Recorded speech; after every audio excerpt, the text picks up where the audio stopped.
हुए आसान हो और आप लोग देख रहे हैं डीप कॉन्सेप्शन बायोलॉजी का चैनल। और आज हम प्रॉपर सेल बायोलॉजी को जो स्टार्ट करने जा रहे हैं फर्स्ट ईयर लेवल पे। तो पहला चैप्टर हमारा प्रॉपर स्टार्ट है। ठीक है, सबसे पहले हमने टेक्निक्स जो कि एडिशनल टॉपिक है इस चैप्टर में वो हमने सारी कर ली। अब हम सिक्स फिफ्थ फोर्थ इस ग्रेड से सुनते आ रहे हैं कि सेल ये है, सेल वो है, सेल में ये है, सेल में फलानी चीज़ है, सेल में फलानी चीज़ है। तो आखिर ये सेल है क्या, इस चीज़ को हमने डिटेल में समझना है कि सेल क्या है। अब देखें, सेल हमें अमूमन सुनने में मिलते हैं। हम इंग्लिश लिटरेचर की बात करते हैं तो इंग्लिश लिटरेचर में सेल क्या है, इंग्लिश लिटरेचर में सेल जेल को कहते हैं, काल कोठरी, तो वो सेल और चीज़ है। हम फिजिक्स में जाएं तो सेल हमारे पास और चीज़ है, वो एक बैटरी है जो हमारी घड़ियों में डलती है, हमारे रिमोट में डलती है, खिलौनों में डलती है, जो आम सेल होता है। ठीक है, वो एक और चीज़ सेल है। अगर हम केमिस्ट्री में सेल की बात करें तो केमिस्ट्री में सेल एक और चीज़ है। वो क्या है, वो हमारे पास इलेक्ट्रोड्स और एनोड्स और इलेक्ट्रोलाइट्स और उनकी कम्बिनेशन से जो बैटरीज वगैरह बनती हैं वो एक और सेल है। ठीक है, जिसमें करंट जो है वो ट्रांसफ़र होता है, जो इलेक्ट्रॉन है वो ट्रांसफ़र होते हैं, तो वो हमारे पास सेल एक और चीज़ है। बायो में सेल क्या है, ये जो सेल हम शुरू से साइंस में सेल, ये ऑर्गेनिज्म सेल्स के बने हुए हैं, प्लांट सेल्स के बने हुए सारी चीज़ें फलाना टमकाना, तो ये सेल है क्या, इसको हमने बड़े गौर से सुना है। सेल की दुनिया क्या है, सेल मतलब एक लिविंग ऑर्गेनिज्म में सेल क्या रोल करता है, सेल में ऐसी क्या खुसूसियात हैं कि जिसकी वजह से एक ऑर्गेनिज्म बन जाता है। ठीक है, अब सेल के अंदर मुकम्मल एक दुनिया है। सेल बायोलॉजी अलग से एक पूरा सब्जेक्ट है, अलग से एक पूरा कोर्स है, अलग से पूरा सिस्टम है। सेल के अंदर की दुनिया कि सेल किस चीज़ों से मिलकर बना है, कौन से मॉलिक्यूल से बना है, सेल के अंदर क्या क्या स्ट्रक्चर है, उनकी क्या क्या फंक्शन है, कौन सा स्ट्रक्चर कब काम करता है, ये सारी चीज़ें हमने इंशाल्लाह सीखनी है। तो हम पढ़ते क्या आ रहे हैं कि व्हाट इज सेल। सेल हम क्या पढ़ते आ रहे हैं, हम ये पढ़ते आ रहे हैं कि cell is the basic structural, दो बातें, structural and functional unit of life, functional unit of life. ठीक है, सेल क्या है, हमारे पास स्ट्रक्चरल और फंक्शनल यूनिट है। जहां पर लिविंग थिंग होगा, वो लिविंग थिंग जो है कोई भी जिंदा चीज है, चाहे वो बैक्टीरिया है, चाहे वो कोई प्रोकैरियोट है, चाहे वो कोई एल्गी वगैरह है, फंजाई है, चाहे वो प्लांट्स है, चाहे वो एनिमल्स है, चाहे वो इंसान है, जो भी बने होंगे वो सेल से। हर एक स्पीशी के सेल में थोड़े बहुत डिफरेंसेस होंगे, हर एक किंगडम के सेल्स में थोड़े बहुत डिफरेंसेस होंगे। प्लांट का सेल एनिमल की सेल जैसा नहीं है, इसी तरह प्लांट का सेल और बैक्टीरिया का सेल एक जैसा नहीं है, डिफरेंसेस हैं। लेकिन ऑर्गेनिज्म का जो स्ट्रक्चरल और फंक्शनल यूनिट है वो सेल। जितना भी ऑर्गेनिज्म होगा उसमें स्पेसिफिक सेल्स होंगे, उन सेल्स का अपना एक फंक्शन होगा और उन फंक्शन की वजह से पूरा ऑर्गेनिज्म का एक फंक्शन बनता है।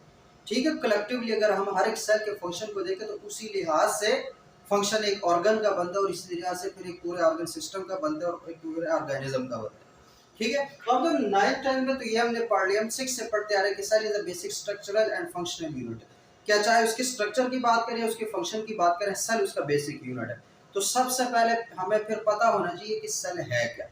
ठीक है, अब सेल में जो हमारे पास सबसे पहला टॉपिक है वो है सेल वॉल। याद रखना, सेल वॉल हर एक एनिमल में या हर एक सेल का सेल वॉल नहीं होता। देखिए, हमने सेल शुरू कर दिया, सेल का हमने 1 बाय 1 स्ट्रक्चर पढ़ना है। ठीक है, cell wall, cell membrane, nucleus, mitochondria, Golgi apparatus, ribosomes, बहुत सारी चीज़ें, पूरी एक दुनिया इसकी अपनी, हर एक चीज़ का अपने तरीके से एक फंक्शन है। जितना हम आगे पढ़ते चले जाते हैं, ये फर्स्ट ईयर सेकंड ईयर की बात नहीं कर रहा हूँ, जितना हम आगे पढ़ते चले जाएंगे हम इन्हीं टॉपिक्स में डेप्थ में चले जाते हैं। ठीक है, तो हमने फर्स्ट ईयर में जितने भी टॉपिक्स हैं ये सरसरी टॉपिक्स हैं।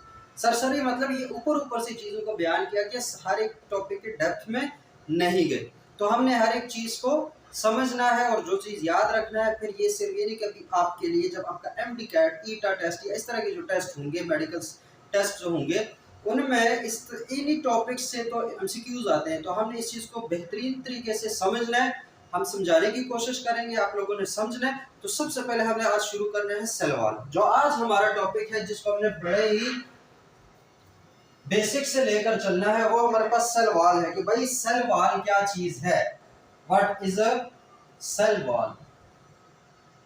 ठीक है, सेल वॉल याद रखना, एनिमल सेल्स में सेल वॉल नहीं होता, ठीक है। इसी तरह जो बाकी अगर प्लांट्स में सेल वॉल है, हमारे पास बैक्टीरिया में सेल वॉल होता है, हमारे पास इसके फंजाई में सेल वॉल होता है, कुछ एल्गीज में सेल वॉल होता है, लेकिन एनिमल्स में इस तरह के सेल वॉल नहीं होता। तो याद रखिए सिर्फ प्लांट्स है, यहाँ पर तो हमने सिर्फ प्लांट्स को डिस्कस करना है। तो what is cell wall? Cell wall is the outermost boundary, cell wall is the outermost boundary of the cell,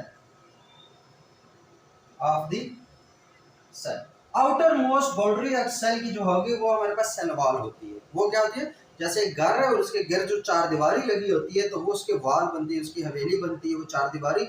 इस तरह सेल है, सेल के जो आउटर मोस्ट बाउंड्री होगी वो हमारे पास सेल वॉल है। वो क्या है? हमारे पास सेल वॉल है। एनिमल की अगर हम बात करें तो उसमें आउटर मोस्ट बाउंड्री जो है वो सेल मेम्ब्रेन है, वो एक और स्ट्रक्चर है। प्लांट्स में, फंजाई में, या फिर अगर बैक्टीरिया की बात करें, मोनेरा की बात करें, तो उसमें होता है सेल वॉल। अब इन तीनों का जो सेल वॉल है इसकी भी केमिकल कंपोजिशन डिफरेंट है, लेकिन इन तीनों में सेल वॉल है। और वहाँ बैक्टीरिया में आप देखो, यहाँ से भी एमसीक्यूज आते हैं कि अब जो कैप्सुलेटेड बैक्टीरिया है उनके आउटर मोस्ट कैप्सूल होता है, उसके बाद सेल वॉल होता है, तो उनमें आउटर मोस्ट जो बाउंड्री है वो सेल वॉल नहीं होगी, वो कैप्सूल होगा। कैप्सुलेटेड जो बैक्टीरिया है, जो नॉन कैप्सुलेटेड उसमें तो आउटर मोस्ट क्या हो गया हमारे पास? Cell wall. लेकिन इन जनरल अगर हम सिर्फ प्लांट की हद तक देखें तो जो आउटर मोस्ट बाउंड्री है सेल की वो हमारे पास सेल वॉल है। वो क्या है हमारे पास? Cell wall. उसके बाद याद रखना कि वो जो सेल वॉल है वो परमिएबल है। क्या है वो? परमिएबल है। वो पोरस है, उसमें सुराख है, उसमें पानी भी ट्रांसपोर्ट करता है, उसमें जो खुराक है वो सारी चीजें वो हर एक चीज को जाने देते हैं, किसी चीज को रोकता नहीं है। जैसे हमारे पास सेल मेम्ब्रेन है वो सभी परमिएबल है, कुछ चीजों को जाने देगा कुछ को नहीं जाने देगा, लेकिन सेल वॉल जो है वो परमिएबल है क्योंकि वो पोरस है, उसमें हर एक चीज जो है वो गुजर सकती है, उसमें पानी भी चला जाता है, उसमें से जो बाकी हमारे पास कंसंट्रेशन जो सॉल्यूशंस है वो चीजें भी उसमें से क्रॉस कर जाती है। तो ये याद रखें सेल वॉल क्या है? परमिएबल है। उसके बाद मैंने कहा कि ये आउटर मोस्ट बाउंड्री है सेल की। अब एक बात और याद रखना, आउटर मोस्ट बाउंड्री तो सेल की है, लेकिन अगर इसकी कंपोजिशन की बात करें, अगर इसकी केमिकल कंपोजिशन की बात करें, केमिकल कंपोजिशन मतलब क्या होगा? केमिकल कंपोजिशन का मतलब होगा कि सेल वॉल किन चीजों से मिलकर बना है, सेल वॉल किन चीजों से मिलकर बना है, कौन से केमिकल्स हैं जो कि सेल वॉल को बनाते हैं। तो वो केमिकल कंपोजिशन बात करते हैं इन प्लांट्स की कि प्लांट्स में सेल वॉल किस चीज का बना है। ये एमसीक्यूज आते हैं, याद रखना प्लांट्स में किस चीज का बना है। फिर बात करते हैं इन प्रोकैरियोट्स कर लेते हैं जिसमें बैक्टीरिया वगैरह आते हैं, प्रोकैरियोट्स, ठीक है। और इन फंजाई, इनमें सेल वॉल होती है, ठीक है, लेकिन तीनों में सेल वॉल की जो केमिकल कंपोजिशन है वो डिफरेंट है। जो सेल वॉल प्लांट्स की है वो सेल वॉल प्रोकैरियोट्स की नहीं होती, या वो सेल वॉल हमारे पास काइटिन की नहीं होती। अगर हम प्लांट्स में बात करें तो प्लांट्स में जो सेल वॉल है वो सेल्यूलोज की बनी है। किस चीज की बनी है? सेल्यूलोज की। सेल्यूलोज हमारे पास बायोकेमिकल जो एलिमेंट्स है उसमें हम पढ़ेंगे पॉलीसैकेराइड है। और अगर किसी को समझ नहीं आ रही तो जो हमारे चैनल में पिछले लेक्चर्स हैं किसके लिहाज से? कार्बोहाइड्रेट्स के लिहाज से, उसमें सेल्यूलोज को हमने बहुत डिटेल में डिस्कस किया है। यहाँ पे मैं थोड़ा सा बता देता हूँ, जो सेल्यूलोज है वो असल में पॉलीमर है, पॉलीसैकेराइड है ग्लूकोज यूनिट्स का। ये ग्लूकोज है, ठीक है, ये कब ग्लूकोज है,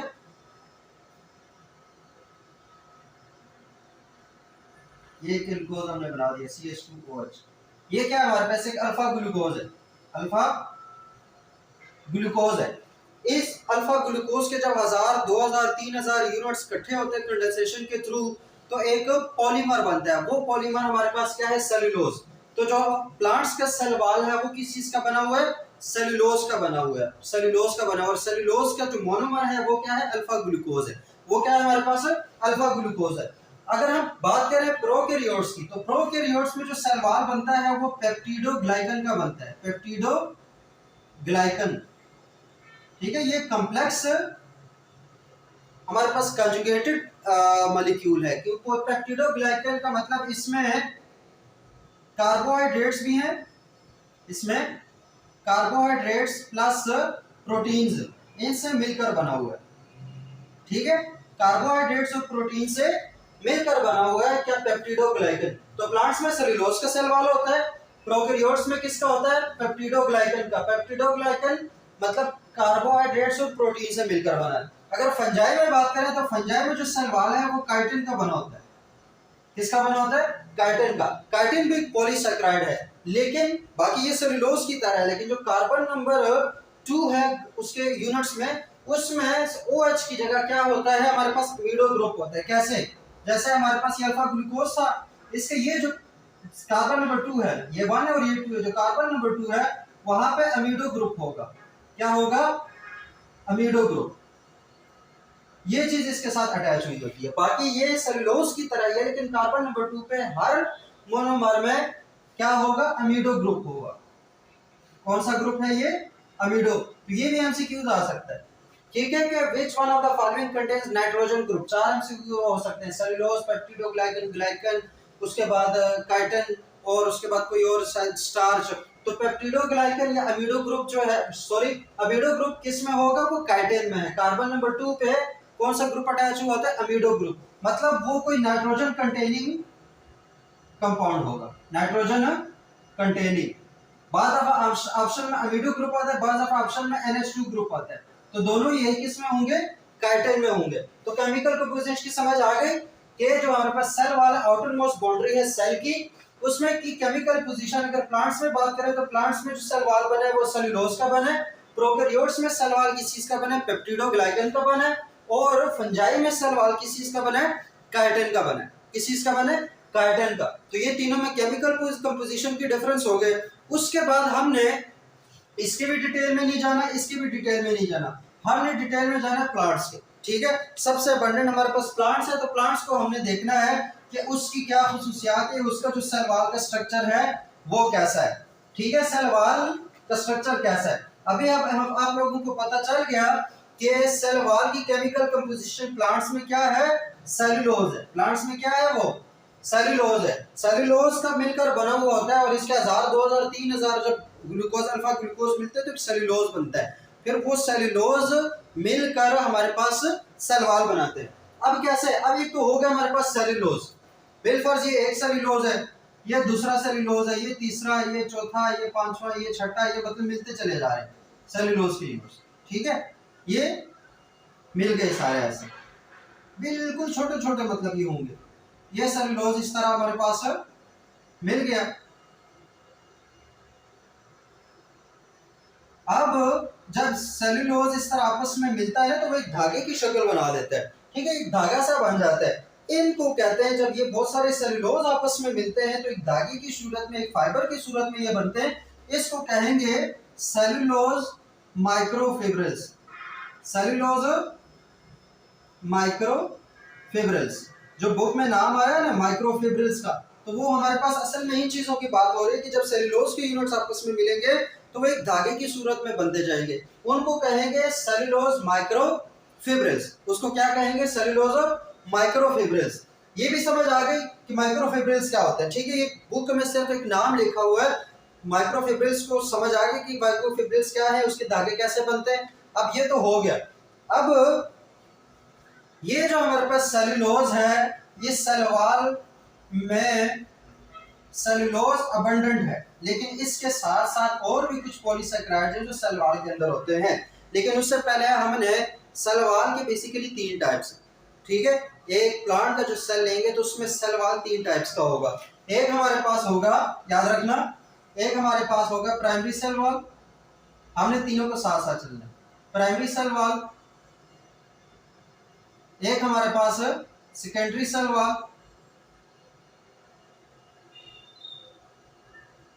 और एक तीसरा क्या? Middle lamella. Middle lamella. ये 3 टाइप्स है सेल वॉल की, प्राइमरी, सेकेंडरी और मिडिल लैमेला। ये 3 टाइप्स हो गए, हमें तीनों को साथ देखना। पहले इस चीज को समझो, ये है क्या। देखें, सब हमारे पास सेल डिवीजन हो रही होती है ना। अब बहुत लोगों को पता नहीं होगा सेल डिवीजन। सेल डिवीजन का मतलब जब सेल 1 से 2 बनते हैं। प्रॉपर इस पर लेक्चर है, हम आगे इंशाल्लाह इसको जब बुक के आगे जाएंगे तो हम इसको समझेंगे कि सेल डिवीजन। यहाँ पे याददाश्त के लिए देख लो, जब एक सेल है उसमें सारी सेल डिवीजन हो जाती है ना प्लांट की, एक न्यूक्लियस इधर आ जाता है, एक न्यूक्लियस इधर आ जाता है, ठीक है, सेल डिवीजन हो रही है।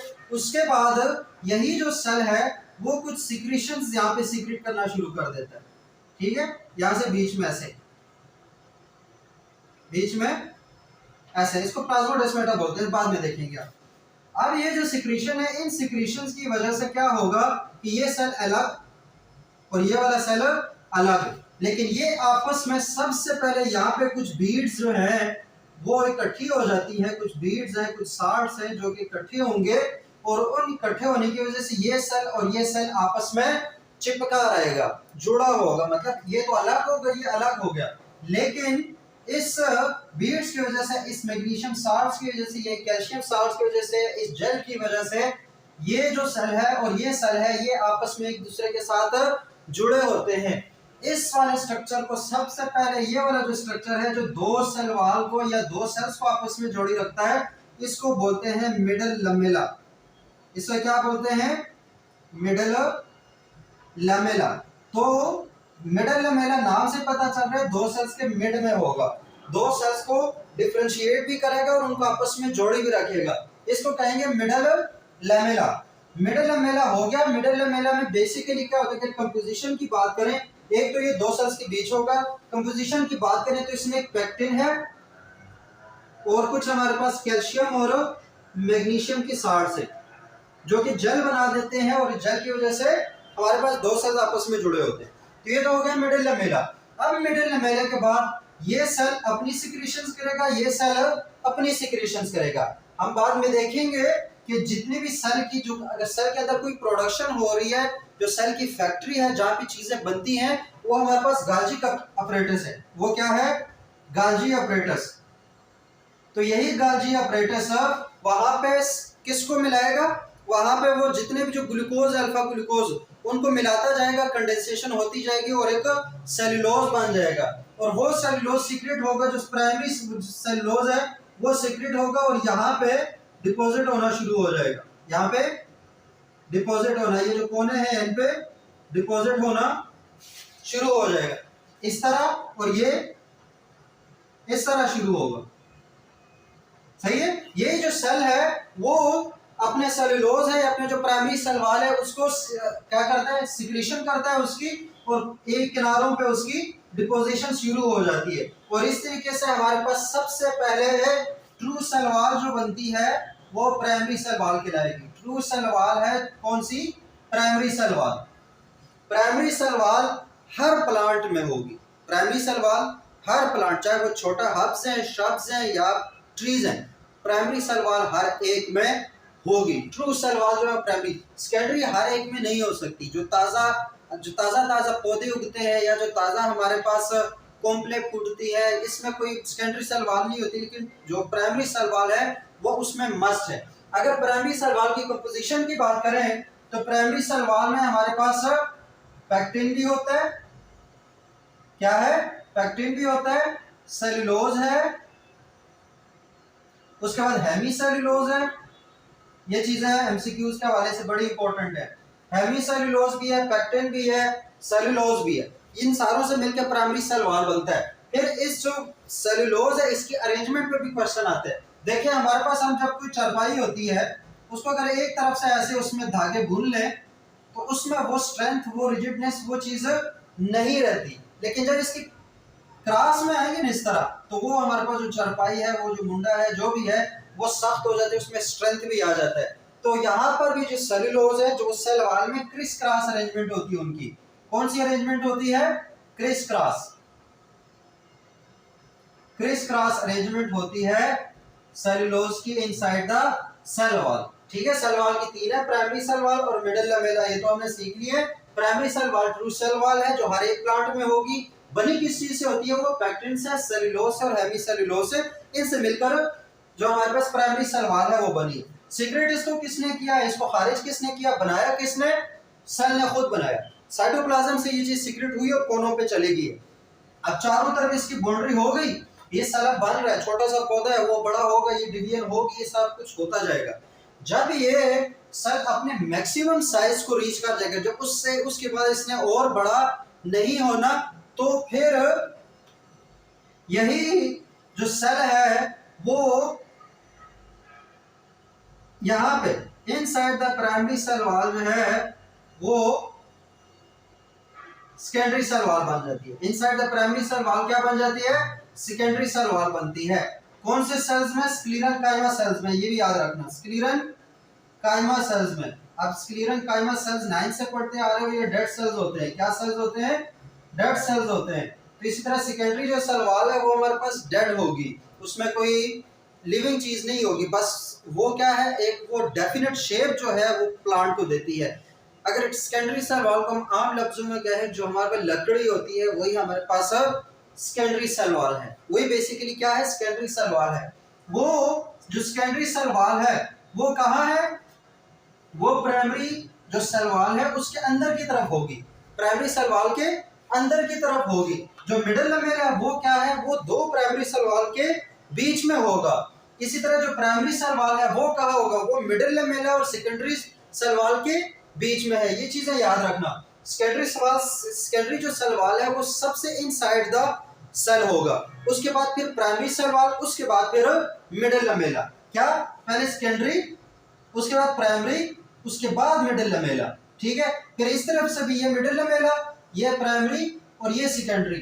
तो ये एक अलग सेल होगा, ये एक अलग सेल होगा, क्योंकि मिडिल लमेला का काम ही यही है कि वो दो सेल्स को आपस में जोड़ी रखता है। तो ये बात भी समझ आ गई। उसके बाद हम इसकी केमिकल कंपोजिशन की अगर बात करें तो सेकेंडरी सेल वॉल में पैक्टिन भी होता है, सेलुलोज भी होता है, हेमीसेलुलोज भी होता है, लेकिन इसके अलावा भी कुछ चीजें होती है। वो क्या है? एक तो लिग्निन है, उसके बाद वैक्सीज होते हैं कुछ, और कुछ साल्ट्स भी होते हैं, कैल्शियम और मैग्नीशियम के साल्ट्स भी होते हैं इसके अंदर। सही हो गया। तो पैक्टिन, सेलुलोज, हेमीसेलुलोज, ये तो प्राइमरी सेल वॉल में था, सेकेंडरी सेल वॉल में था, इवन इसमें भी पैक्टिन होता है। मिडिल लमेला में, मिडिल लमेला में सेलुलोज नहीं होता, याद रखना। लेकिन लिग्निन एक ऐसा कंपाउंड है, एक ऐसा केमिकल है जो कि सिर्फ और सिर्फ सेकेंडरी सेल वॉल में होता है और ये एल्फी के तौर पे काम करता है। फिर एक सवाल ये भी आता है कि which one of the following is not carbohydrate, which one of the following is not carbohydrate. Pectin भी दिया होगा, सेलुलोज भी दिया होगा, हेमीसेलुलोज भी दिया होगा, लिग्निन भी दिया होगा। तो याद रखना जो लिग्निन है वो कार्बोहाइड्रेट नहीं है, लिग्निन खुद जो है वो फिनोलिक पॉलीमर है। मतलब इनका जो मोनोमर होगा वो फिनोल होगा, और फिनोल क्या है? इस तरह का स्ट्रक्चर होता है इसका, बेंजीन रिंग होती है, ये बेंजीन रिंग और साथ में उसके OH अटैच हुआ होता है। तो इसका जो मोनोमर है वो फिनोल है। तो लिग्निन हमारे पास क्या है? फिनोलिक कंपाउंड है, ना कि कार्बोहाइड्रेट वाला कंपाउंड। तो सेल वॉल में जरूरी है कि सारे का सारा कार्बोहाइड्रेट हो, उसमें लिग्निन भी है। इसी तरह वैक्सीज जो है, वैक्सीज फैट्स हैं, वो भी कार्बोहाइड्रेट नहीं है। तो ये लिग्निन याद रखने, ये सवाल है कि ये फिनोलिक कंपाउंड है तो ये कार्बोहाइड्रेट नहीं है। दूसरी बात कि लिग्निन हमेशा सेकेंडरी सेल वॉल में होगी, प्राइमरी सेल वॉल या फिर मिडिल लमेला में नहीं होगी। और यहाँ पे इसका क्या फायदा होगा? जो अरेंजमेंट है वो सेकेंडरी सेल वॉल में भी सेलुलोज की क्रिस क्रॉस ही होती है, लेकिन क्योंकि ये डेड होते हैं तो अगर ये हमारे पास एक माइक्रोफिब्रिल ऐसे गया, दूसरा ऐसे गया, तो इन दोनों का आपस में ये चिपके होते हैं। एक जैसे हमारे पास एल्फी से दो चीजें चिपक जाती हैं तो ये चिपके होते हैं, और वो चिपकने के लिए कौन सी चीज यूज होती है? लिग्निन। तो लिग्निन हमारे पास सीमेंटिंग केमिकल है। क्या है? सीमेंटिंग केमिकल है, ये बात याद रखना।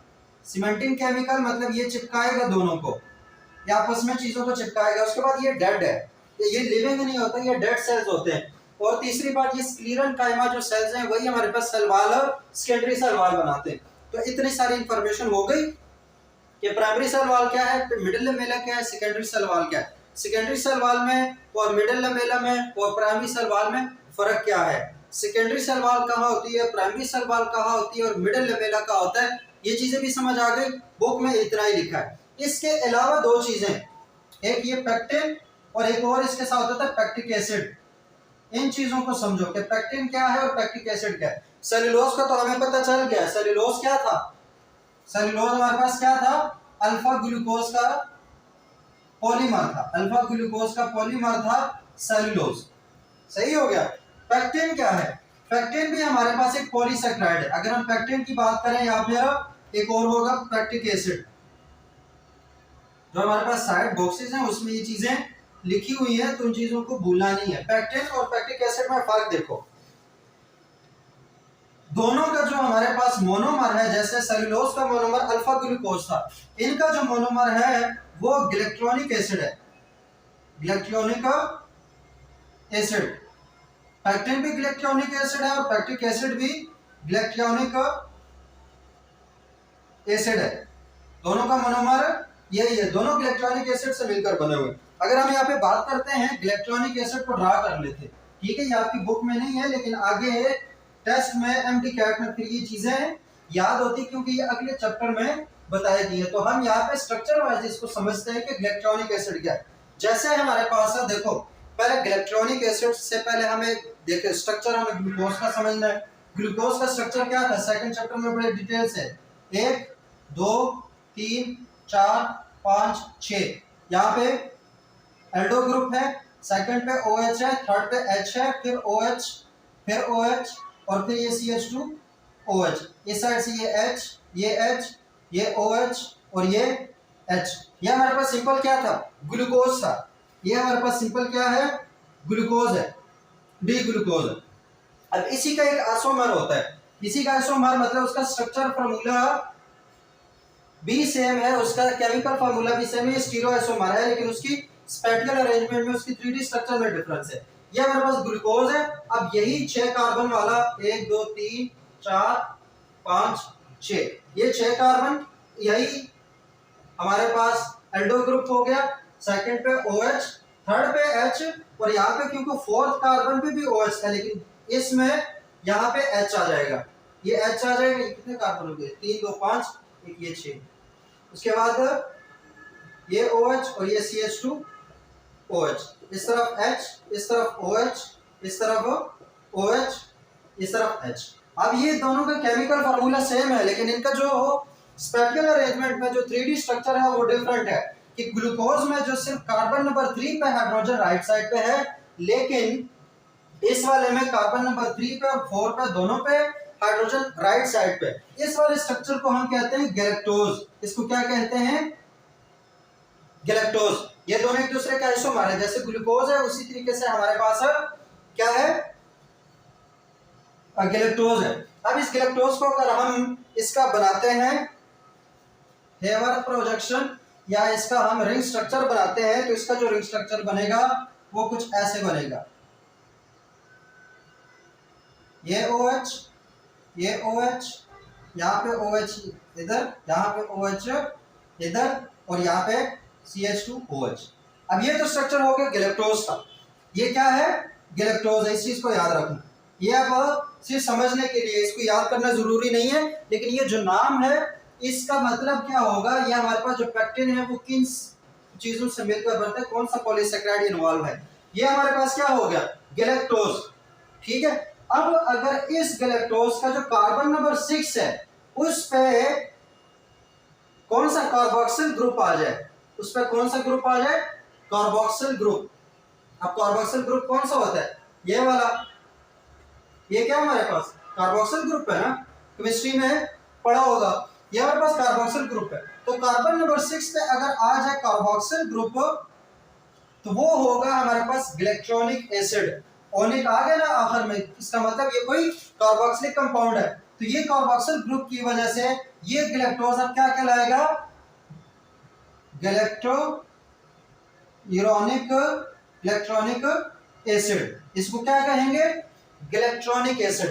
तो पैक्टिन भी गैलेक्ट्रॉनिक एसिड का बना है और पैक्टिक एसिड भी गैलेक्ट्रॉनिक एसिड का बना है। और इस बात को याद रखिए, तो सिंपल गैलेक्ट्रॉनिक एसिड है। जो सेलवाल या पैक्टिन के केस में या पैक्टिक एसिड के केस में ज्यादातर हमारे पास गैलेक्ट्रॉनिक एसिड जो है वो मिथाइलेटेड है। ये भी बॉक्स में लिखा हुआ है, वो क्या है, मिथाइलेटेड। मिथाइलेटेड का मतलब क्या होगा, अब देखो हमारे पास सिंपल जो कार्बोक्सिल ग्रुप है, केमिस्ट्री में हम जाए तो RC double bond OH, methylation इसकी हो सकती है। इसकी क्या हो सकती है, मिथाइलेशन। मिथाइलेशन से क्या होगा कि हमारे पास ये H यहाँ शिफ्ट हो जाएगा और ये CH3 इसकी जगह आ जाएगा, RC डबल बॉन्ड OCH3।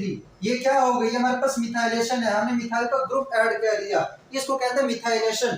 तो यहाँ पर भी कहते हैं कि जो पैक्टिन है उसका ग्लैक्टोनिक एसिड जो है वो अमूमन मिथाइलेटेड होता है। वो क्या होता है, मिथाइलेटेड। मिथाइलेटेड का मतलब इस H की जगह क्या होगा, वहां पे CH3 होगा, वहां पे क्या होगा, CH3 होगा। तो ये क्या हुआ, ग्लैक्टोनिक एसिड मिथाइलेटेड वर्जन। वैसे तो ग्लैक्टोनिक एसिड में OH होता है, कार्बोक्सिल ग्रुप होता है, लेकिन पैक्टिन और पैक्टिक एसिड के केस में जो मैक्सिमम हमारे पास इलेक्ट्रॉनिक एसिड है वो मिथाइलेटेड है, उसमें हाइड्रोजन की जगह क्या लगा होगा कार्बन नंबर 6 पे CH3, तो ये मिथाइलेटेड है, तो ये इलेक्ट्रॉनिक एसिड भी मतलब पैक्टिन में भी होंगे और पैक्टिक एसिड में भी होंगे। ये तो हो गया। फर्क कहां पे आता है, क्या फर्क आता है यहाँ पे, पैक्टिन में हमारे पास जो इलेक्ट्रॉनिक एसिड है उसके तकरीबन 200 रेसिड्यूज होते हैं। कितने होते हैं, 200 इस तरह के मॉलिक्यूल होंगे।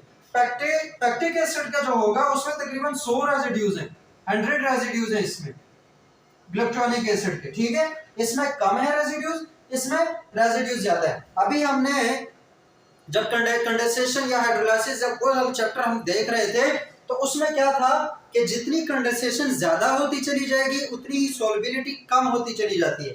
क्या, जितनी कंडेंसेशन ज्यादा उतनी सॉल्युबिलिटी कम। इसका मतलब होगा कि हमारे पास जो मोनोसैकेराइड्स हैं वो ज्यादा सोल्युबल होते हैं वाटर में, जो डाइसैकेराइड्स हैं वो मोनोसैकेराइड की निस्बत कम सोल्युबल होते हैं। और इस तरह जाते जाते कंडेंसेशन अगर ज्यादा करें, पॉलीसैकेराइड जो है वो बहुत ही कम सोल्युबल होते हैं वाटर में। तो मतलब जितनी कंडेंसेशन ज्यादा होगी उतनी ही सोल्युबिलिटी कम होगी। तो अब मुझे तुम लोग यहाँ पे बताओ कंडेंसेशन का मतलब क्या। जब हमारे पास दो इस तरह की यूनिट मिलेंगे तो H2O रिलीज होगा और इनके दरमियान ग्लाइकोसिडिक बॉन्ड बनेगा, उसको कहते हैं कंडेंसेशन। अब कंडेंसेशन जितनी ज्यादा होगी उतनी सोल्युबिलिटी कम होगी। तो मुझे ये बताओ यहाँ पे 200 रेसिड्यूज हैं, यहाँ पे 100 रेसिड्यूज हैं, कंडेंसेशन किसमें ज्यादा हुई थी, जहां पे 200 इस तरह के होंगे। लाजमी बात है 200 अगर रेसिड्यूज आपस में मिले हुए हैं तो उसमें कंडेंसेशन ज्यादा हुई है, ज्यादा ग्लाइकोसिडिक बॉन्ड बने, तो इसकी सॉल्युबिलिटी कम होगी, इसकी सॉल्युबिलिटी कम होगी। और इसको हल करने के लिए हमें हॉट वाटर, गर्म वाटर चाहिए होगा, तो इसकी सॉल्युबिलिटी कम होगी। इसमें 100 रेसिड्यूज है तो इसकी सॉल्युबिलिटी इसके मुकाबले में ज्यादा होगी, इसकी सॉल्युबिलिटी ज्यादा होगी और ये पानी में सोल्यूबल है। और ये हमारे पास जेल बना देता है, कैल्शियम और मैग्नीशियम के साथ मिलकर जेल स्ट्रक्चर बना देता है। ये बात याद होगी, दोनों में डिफरेंशिएशन, पैक्टिन और पैक्टिक एसिड में डिफरेंशिएशन। अब याद आप लोगों ने क्या करना है, ये तो मैंने समझाने के लिए बता दिया कि देखो ग्लूकोज होता है, उसी का आइसोमर है गिलेक्टोज। गिलेक्टोज में जब उसकी कार्बोक्सिलेशन होती है वहां पे कार्बोक्सिलिक ग्रुप आ जाता है कार्बन नंबर 6 पे, तो वो हो जाता है इलेक्ट्रॉनिक एसिड। फिर पैक्टिन और पैक्टिक एसिड के केस में जो इलेक्ट्रॉनिक एसिड है उसकी हो जाती है मिथाइलेशन, तो वहां पे CH3 आ जाता है। ये चीजें समझाने के लिए थी। याद क्या करना है, प्लांट्स में पैक्टिन देखा हमने कहा कि primary cell wall, secondary cell wall, even middle lamella pectin का बना है, तो मतलब वो इन चीजों का बना है। और इसी के लिहाज से होता है पैक्टिक एसिड। दोनों में फर्क क्या है, दोनों इलेक्ट्रॉनिक एसिड है, ये भी इलेक्ट्रॉनिक एसिड का बना है, ये भी इलेक्ट्रॉनिक एसिड का बना है। लेकिन याद रखना अगर एमसीक्यूज आ जाए कि इनका जो इलेक्ट्रॉनिक एसिड है वो मिथाइलेटेड होता है, ये भी बॉक्स में लिखा है। इलेक्ट्रॉनिक एसिड हो गया, फर्क क्या आता है, फर्क आता है हमारे पास ये 200 रेसिड्यूज वाला है, पैक्टिक एसिड जो होता है 100 रेसिड्यूज वाला है, उसमें 100 इस तरह के होंगे, पैक्टिन में 200 इस तरह के स्ट्रक्चर होंगे। तो फिर अगर इसके रेसिड्यूज ज्यादा है तो उसकी सॉल्युबिलिटी कम हो जाती है, वहां पे ये भी लिखा है। लेकिन ये नहीं बताया कि क्यों कम होती है। तो ये अगले चैप्टर में एमडीकेट के हवाले से चीजों को कनेक्ट करना सीखो। क्यों इसकी सॉल्युबिलिटी कम होगी, क्योंकि उसमें कंडेंसेशन ज्यादा है, जितनी कंडेंसेशन ज्यादा होगी उतनी सॉल्युबिलिटी कम होगी। तो यहाँ पे 200 रेसिड्यूज हैं, कंडेंसेशन ज्यादा हो गई, सॉल्युबिलिटी कम। यहाँ पे 100 रेसिड्यूज हैं तो कंडेंसेशन कम है, सॉल्युबिलिटी उसके मुकाबले में क्या होगी, ज्यादा होगी। ये वाटर में सोल्यूबल हो जाता है। ये वाटर में सोल्यूबल आसानी से नहीं होता, बल्कि हमें हार्ड वाटर में पानी गर्म करके उसमें थोड़ा बहुत फिर ये सोल्यूबल हो जाता है पैक्टिन। और पैक्टिन को काटने वाला, खत्म करने वाला, खाने वाला, डाइजेस्ट करने वाला जो एंजाइम है उसका नाम है पैक्टिनेज। उसका नाम क्या है, पैक्टिनेज। और पैक्टिनेज आप याद आया होगा जब हम सेल फ्रैक्शनेशन कर रहे थे, हम सेल को तोड़ रहे थे, तो हमने कहा था कि अगर हम प्लांट सेल ले रहे हैं तो उसमें सेल वॉल होती है, और सेल वॉल को खत्म करने के लिए हमें कौन सा एंजाइम यूज करना पड़ता है, पैक्टिनेज। क्यों, क्योंकि पैक्टिनेज पैक्टिन को खत्म करेगा, पैक्टिन को खत्म करेगा तो सेलुलोज की जो क्रिस क्रॉस अरेंजमेंट है वो अलग हो जाएगी, सेल वॉल हमारे पास खत्म हो जाएगा। सेल वॉल के खत्म होने की वजह से पैक्टिनेज के साथ साथ फिर सेलुलोज के लिए सेलुलेज एंजाइम हमने किया था, एंजाइम के चैप्टर में हम इसको डिटेल से करेंगे। तो पैक्टिनेज, सेलुलेज वगैरह सेल फ्रैक्शनेशन में हमने यूज किए थे। तो वहां से भी पैक्टिन तुम लोग रिकॉल कर लो कि सेल वॉल में ये सारी चीजें थी। अब सेल वॉल क्या है, outermost boundary of the cell है। प्लांट में जो सेल है वो सेलुलोज का बना हुआ है। जो प्रोकैरियोट्स है उसमें सेल वॉल किसका बना है, पेप्टिडोग्लाइकन का। पेप्टिडोग्लाइकन उसमें कार्बोहाइड्रेट्स और प्रोटीन्स दोनों होंगे, वो एक कॉम्प्लेक्स स्ट्रक्चर है। जिसमें इस तरह के स्ट्रक्चर भी होंगे और यहाँ पे कुछ प्रोटीन्स भी अटैच होंगे, एन-एसिटाइल ग्लूकोज अमीन वगैरह वगैरह, वो आपके लेवल पे नहीं है, वो अगले लेवल पे है जब आप यूनिवर्सिटी लेवल पे जाएंगे तब उस चीजों को समझे कि पेप्टिडोग्लाइकन या म्यूरिन जो है उसका स्ट्रक्चर क्या है। अब तक के लिए इतना याद रखो कि कार्बोहाइड्रेट होगा और उसके साथ अमीनो एसिड जो है या प्रोटीन्स है वो अटैच हुए होंगे। तो प्रोकैरियोट्स में जो सेल वॉल है वो किस चीज का बना होगा, वो हमारे पास बना होगा पेप्टिडोग्लाइकन का। इसी तरह जो हमारे पास फंजाई है, फंजाई में जो सेल वॉल है वो किस चीज का बना होगा, वो काइटिन का बना होगा। ये तो इसकी केमिकल कंपोजिशन की डिफरेंस हो गई। उसके बाद अगर हम प्लांट सेल वॉल की बात करें तो प्लांट सेल वॉल के 3 टाइप्स हैं, ठीक है, primary cell wall, middle lamellar और secondary cell wall. Primary cell wall true cell wall होती है जिसको सीक्रेट कौन करता है, खुद ही सेल करता है। सेल में भी कहाँ ये बनते हैं हमारे पास, सेलुलोज वगैरह गाल्गी अपरेटस में। ये बुक मैंने लिखा है, ये याद रखने के लिए तुम लोगों को बताया। उसके बाद सेकेंडरी सेल वॉल है। सो सेकेंडरी सेल वॉल जो है वो सेल मेम्ब्रेन और सेल वॉल के बीच में, जो सेल वॉल का प्राइमरी सेल वॉल और सेल मेम्ब्रेन के बीच में सेकेंडरी सेल वॉल बनेगी, ठीक है। आप लोगों ने देखा होगा कि जो दरख्त है वो अंदर से अगर खोखला भी हो तब भी वो बढ़ रहा होता है। इसका मतलब क्या हुआ, क्योंकि सेकेंडरी सेल वॉल डेड है, उसके जो लिविंग चीज है वो तो प्राइमरी सेल वॉल है और वो आउटर साइड पे होती है। वो क्या होती है, आउटर साइड पे। तो अगर दरख्त बीच से खोखला भी हो जाए तो उसमें ट्रांसपोर्ट हो रही होती है, मॉलिक्यूल्स के खुराक की ट्रांसपोर्ट, पानी की ट्रांसपोर्ट हो रही होती है, तो वो दरख्त जिंदा है। लेकिन अगर कोई दरख्त को हम आरी से ना गोल काट दें, सारा काटे भी ना, बस थोड़ा थोड़ा अंदर से काट दें ताकि उसके जो प्राइमरी सेल वॉल है वो खत्म हो जाए, तो उसका क्या मसला बनेगा कि हमारे पास जितनी भी ट्रांसपोर्ट है वो रुक जाएगी, तो ऊपर से सारा दरख्त सूख जाएगा। हालांकि वो सारा कटा नहीं होता और कुछ जो है वो अंदर से खोखले होते हैं। तो इट्स मीन सेकेंडरी वॉल अंदर की तरफ होगी, सेकेंडरी वॉल अंदर की तरफ होगी। ये चैप्टर नंबर 10 में हम इसको डिटेल से करेंगे कि स्क्लेरेन्काइमा, पेरेन्काइमा, ये कौन से सेल्स होते हैं। स्क्लेरेन्काइमा सेल डेड की होते हैं, उसका क्या स्ट्रक्चर है। लेकिन अभी तक याद रखो कि सेकेंडरी सेल वॉल है उसको कौन से सेल्स बनाते हैं, स्क्लेरेन्काइमा सेल्स बनाते हैं, ठीक है। स्क्लेरेन्काइमा सेल्स है वो डेड सेल्स होते हैं और सेकेंडरी सेल वॉल का एक ही काम है, डेफिनेट शेप देना, रिजिडनेस देना। याद रखें सेल वॉल रिजिड होती है, सेल वॉल क्या होती है, रिजिड होती है। एनिमल सेल्स हैं, एनिमल मूव करते हैं, मैं इधर जा रहा हूं, मैं उधर जा रहा हूं, मैं हाथ हिला रहा हूं, मैं पांव हिला रहा हूं, लोकोमोशन है। तो वहां पे अगर सेल वॉल होगी तो उससे तो रिजिडनेस आती है, सख्ती आती है, हम फिर मूव नहीं कर पाएंगे, हमारी डेफिनेट शेप बनेगी। तो इस वजह से भी हो सकता है कि हमारे पास इसी वजह से एनिमल्स में सेल वॉल नहीं होती, उसमें आउटर मोस्ट है सेल मेम्ब्रेन है, उसको हम अगले लेक्चर में देखेंगे।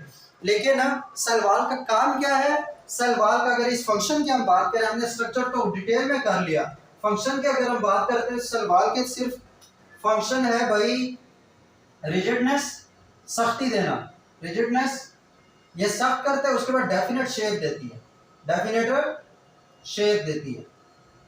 इसी वजह से जो हमारे पास प्लांट सेल्स हैं उसकी शेप कुछ ऐसे होती है, ये और ये इसके आउटर मोस्ट पे सेल वॉल होती है ऐसे, बीच में सेल होता है और दरम्यान में मिडिल लेमेला और फिर प्राइमरी सेकेंडरी, इस तरह के जो। तो सेल वॉल का फंक्शन क्या है, रिजिडनेस देना और डेफिनेट शेप देना। तो डेफिनेट शेप बेसिकली कौन देता है, सेकेंडरी सेल वॉल। और ये भी याद रखना हर प्लांट में सेकेंडरी सेल वॉल नहीं बनता, हर वो प्लांट जिसमें लकड़ी बनती है, क्योंकि लकड़ी को ही साइंस की जुबान में स्क्लेरेन्काइमा कहते हैं, वही हमारे पास सेकेंडरी सेल वॉल होती है। तो जिस भी प्लांट में लकड़ी बनेगी उसमें सेकेंडरी सेल वॉल होगा।